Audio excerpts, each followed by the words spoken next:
Welcome back to Backwoods. I'm Andrew. As you can see, we're in a little different spot here. We've gotten away from the sawmill for a little bit for this video. I wanted to go ahead and get my seed started for the year. I've never done this before, so this is going to be my first attempt doing this. So we're going to trial and error here. So that's the best way that I learn. I have read stuff on how to do things best.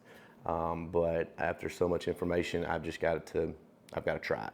And so that's what we're doing. So I want to start off by first saying that products you see here, I am not sponsored by any of the companies or anybody or anyone. Everything has been bought with my own money. But everything I am using here, I'll try my best to put links below in the description. So if you are interested in it, you can purchase them. So there are 4 different types of seeds that we're going to try to plant today, probably a total of about 162 seeds hopefully going in. This is hopefully round 1. Now the timing on when to do these is I'm going by this garden planter here. It's called Clyde's garden planter. I bought this off the internet. There are tons of different ones out there. I've just heard really good reviews on this one, so this is the one I use. So here in mid-Georgia, I believe we are zone 8. When you order this, they also give you a sheet that has a list of you find your area that you'll go by, and then it'll kind of give you the general last frost time of your area, and then you'll set it, you'll slide it, all right, to where you want. There's 2 sides. There's a spring side where I'm going by, and then there's a fall side. We're going into winter into spring, so we're going by that. So according to their sheet, our last fall here is on March 22nd, so you will set the last fall date there. If you see that red line, you set it there onto March 22nd, and it tells you that we want to start our indoor seeding dates for what we want to do, and it tells you that you need to start right at February 22nd. I am a few days before February 22nd here on starting these, but this is when I have the time to do it, so I've got to go ahead and get them in the ground and get them going. So that's the chart that I'm using for dates and when I need to go after it. And it's got everything on here. There's onions, peas, spinach, broccolis, and everything else, and it tells you what you're going to do.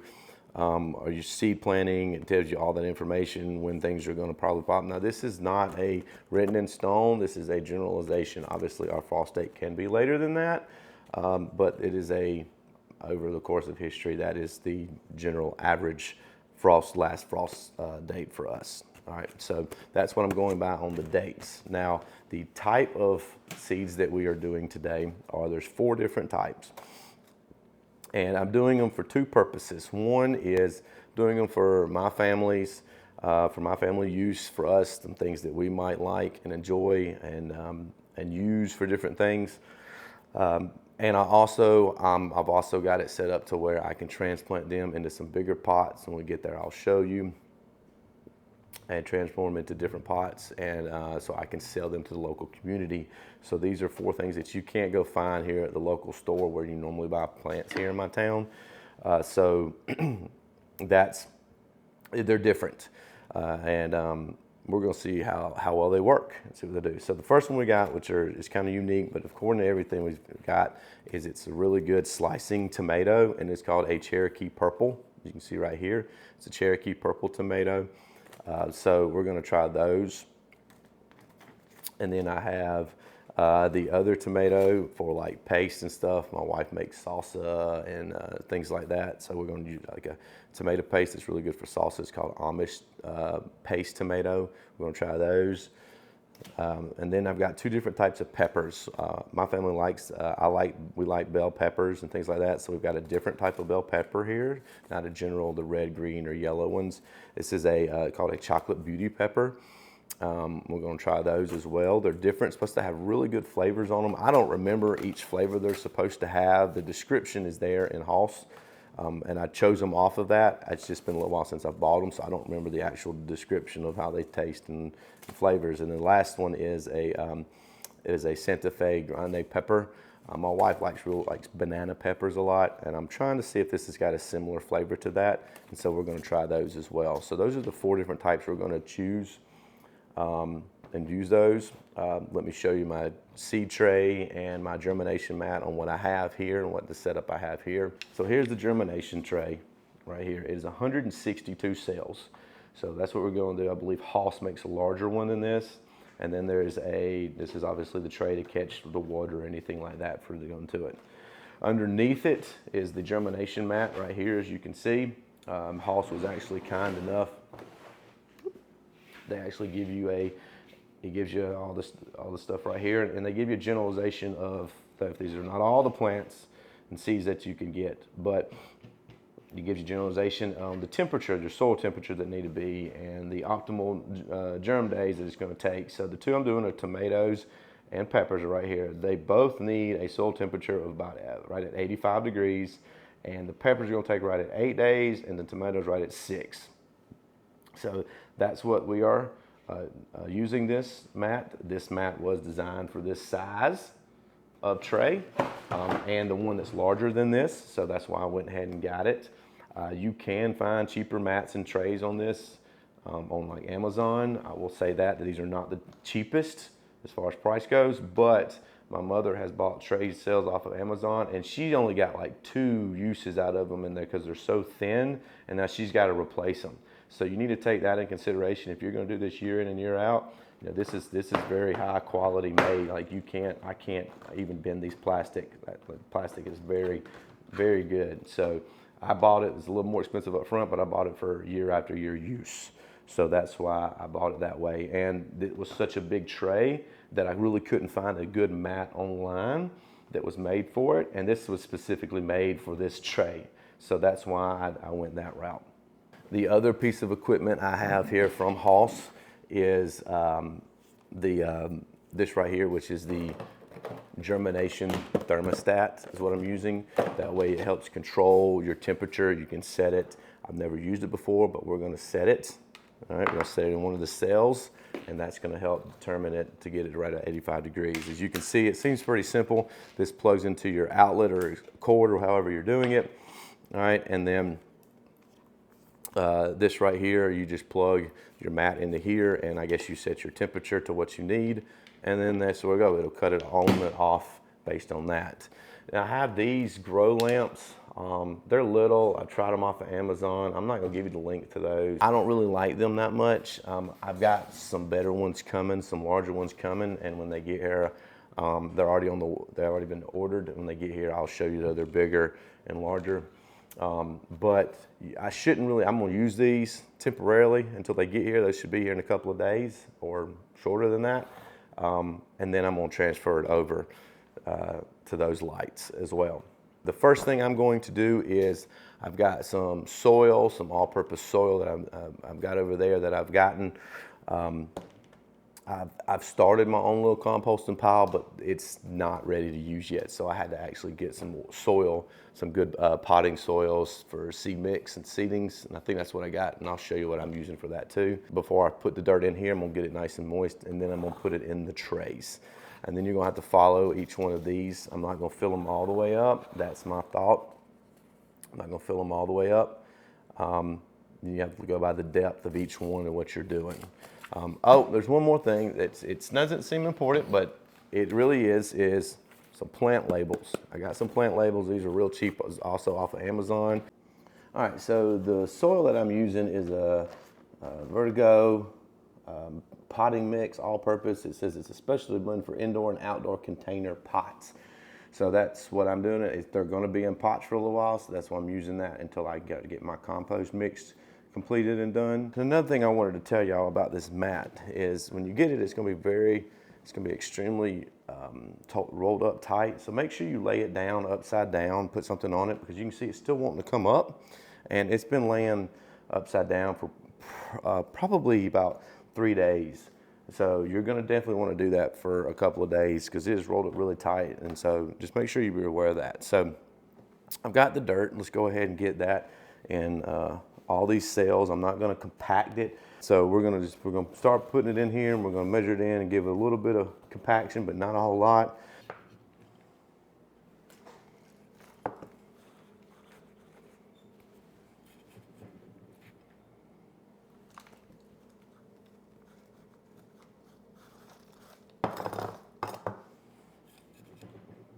Part of the reason why I like this tray is it is catching a lot of that extra dirt there, so I can just dump it right back into the bucket. You don't have to try to be perfect with it. I move one side all the way down and I go through and I add it in. I did not add water to this because the soil I bought is still pretty moist, so I did not add water to it. So again, I'm not really compacting it a whole lot. It's just, I'm basically just getting it in there. All right, I got them all full here. They're not really compacted, just scraping off the excess here. I'm going to just take this off and set it down for just a second so that I can get all this extra dirt back out of here. All right, and then there's our seed tray right there. All right, so one of the videos I watched, I don't have any specialty tool to make holes in it. They just use the pen, so that's pretty much what I'm gonna do. I actually don't have a pen, so I'm gonna use an old pencil. So I'm just gonna go through and just make little dots through it, and then we'll go. So I've got 4, and I wanna try to do it as evenly as possible as far as how many seeds I do. So let's see if we can get it, there we go. So let's take a look. Let's start with the purple tomatoes first. So let's see, let's do some math. YouTube math never works out, but let's see, there's how many rows? There's 1, 2, 3, 4, 5, 6, 7, 8, 9, 10, 11, 12, 13, 14, 15, 16, 17, 18. Obviously 4 does not go into 18 evenly. So, but we can do 5 rows of the tomatoes, okay? All right, so we'll do 5 rows of the tomatoes, and we will do 5 rows of it. 1, 2, 3, 4, and 5. So let's go ahead and make indentions in it, 1/4 of an inch.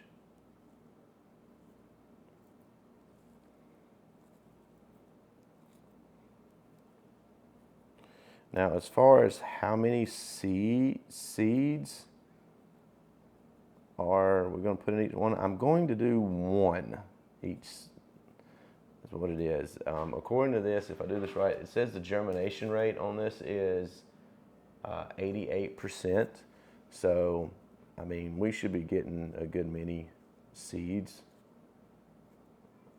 from that, from plants from that. I'm sure you'll have some that fail. I mean, you're never going to have 100%, but I don't want to waste seeds. I don't want to end up having 2 in 1 and it not germinate properly. So let me, all right. So you can see here's your tomato seeds. So I'm gonna drop 1 in each one of them. I'm gonna drop them and then I'm gonna come back. And then I'll come back and refill it. I'd have to say so far this is the worst part of seeding, is dealing with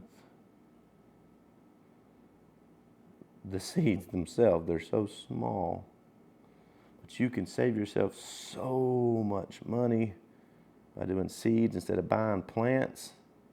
Because like what, 1 tomato plant is what, $5-6 depending on what kind you get. And I mean, this whole thing of 50, so even if I get an 80%, let's just say I don't only get 40, so I can get 40 tomato plants for the cost of, I think that whole pack was like $4.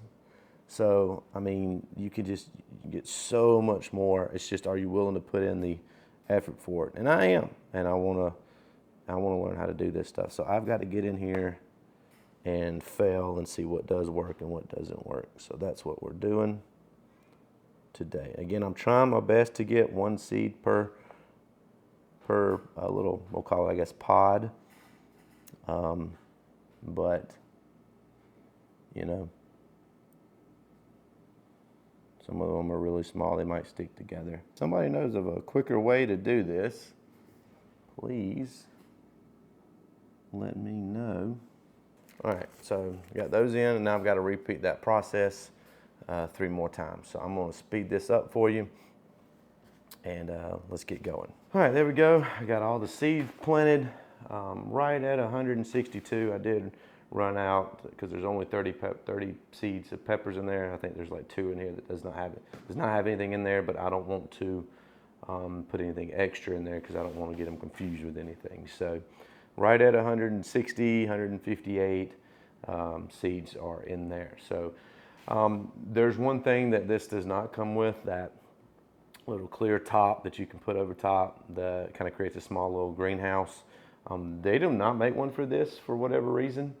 So I'm going to try to use some saran wrap or something, use some extra of these just to place it, just to get it up off of it. And we'll see if that works or not, or if I need something a little bit better. So let's get that plastic over top of it, and let's get the pad heated up and ready to go. All right, I got the probe set in there. I don't know if you can see it because the LED is currently reading 54.5 is the temperature of the current.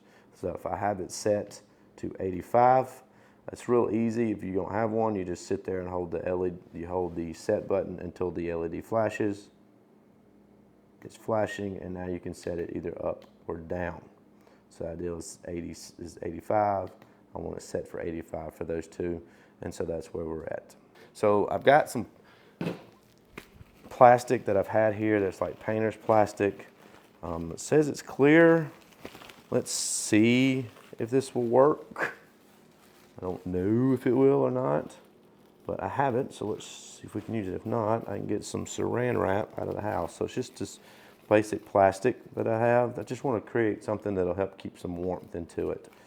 And we'll see how this works. Let's see, is it clear? Yeah, it's nice and clear. So we'll do that. We'll cut off some and see how it works. Now I need to figure out something, because I don't want to lay it directly onto it, because then it won't be able to, plants won't be able to come up. So I need something to kind of help keep the plastic up off of it. So let's see what I can come up with. Okay, I got it done. I've got the plastic over top of it to help keep some heat on it. I do have the grow lamps going on it right now, even though I don't think they need it, but it just helps with a little bit extra heat. The heating pad is rolling.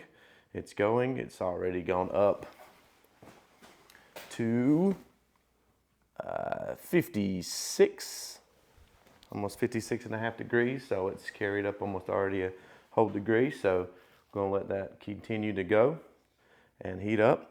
All right, well, that's all I have for you today. I've got almost 162 seeds in to germinate. And, we'll see how well it works out and how well it goes.